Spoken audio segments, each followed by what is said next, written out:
How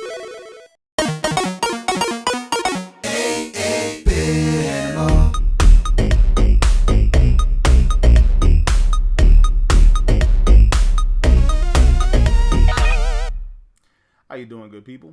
This is the 8-Bit Animal. And Culture Brain, they did some weird stuff on the NES. Some of the stuff they did was kind of cool, though. This game kind of falls somewhere in the middle. Because while it's kind of cool, the premise is cool and all that, it feels like an old Kung Fu movie, story of redemption and all that. It's also pretty rudimentary and bare bones if you really look at it. But considering that it was initially released in 1987, I want to say, it ain't too bad. It takes elements of Kung Fu, Irem's groundbreaking side-scrolling beat-em-up, and the one-on-one tournament fighter aspect of Yi Ar Kung Fu, the Konami one-on-one fighting game from 1984, I want to say. And it takes one-on-one fighting and kind of adds it in with the scrolling beat-em-up stuff, and then sprinkles this weird story on top about a guy being robbed for some scrolls and all that, and the tournament. And what we're left with is a game that has a weird cult following, but I don't know, it just feels like there's something missing here, but I can't quite put my finger on it. Today, we're going to take a look at Flying Dragon, The Secret Scrolls.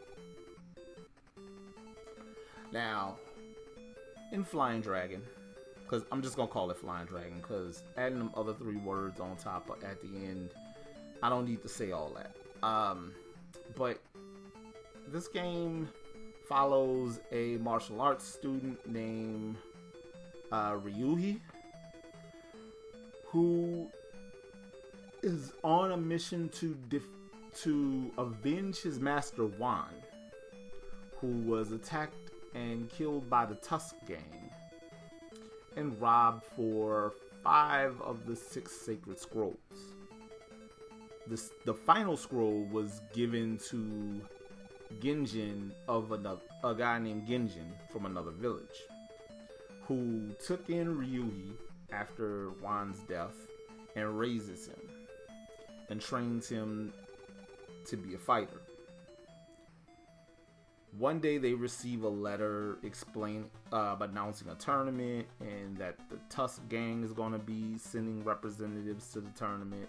Turns out the Tusk Gang were the people that had Master killed, and Ryuhi is like, you know what? Time for me to go ahead and avenge my master. So the game is basically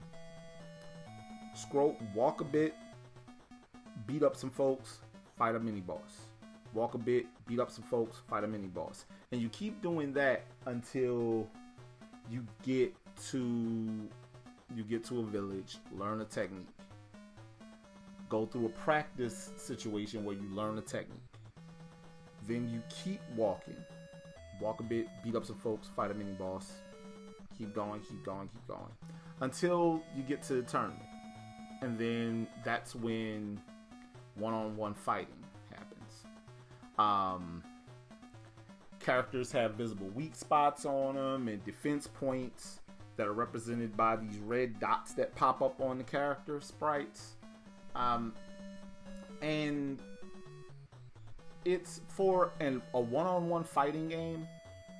This was a good attempt at an early one-on-one fighting game released stateside, because before this we got like Karate Champ, and Karate Champ is terrible. We also got the one-on-one parts of Double Dragon, but I don't even think that was out yet when this got released in the States. I don't remember. Either way though, this had a lot of promise, but because they took so much and crammed it into this game, it just feels like some of the gameplay suffered because story-wise they wanted to do a whole lot. And I think that story carries this game so far, and the idea of what this game represents carries this game a lot farther than actual gameplay does. So while it's not a bad game, it is lacking a little bit. Now, if you want a copy of Flying Dragon, about $15 should get you a loose cart. It's not crazy expensive, and 9 times out of 10 you'll find something a lot cheaper than the 15 that I just said. But 15 is about the average. There are more copies currently on eBay at $15 than otherwise. So yeah, if you want to get this and you want to try it out, it's not going to cost you a whole lot to do that. But yeah, this isn't a bad game, but you know, there were better examples of these types of things out there at this point, and coming a little bit down the line, definitely. This has been the 8-Bit Animal, and I'll catch you beautiful people tomorrow.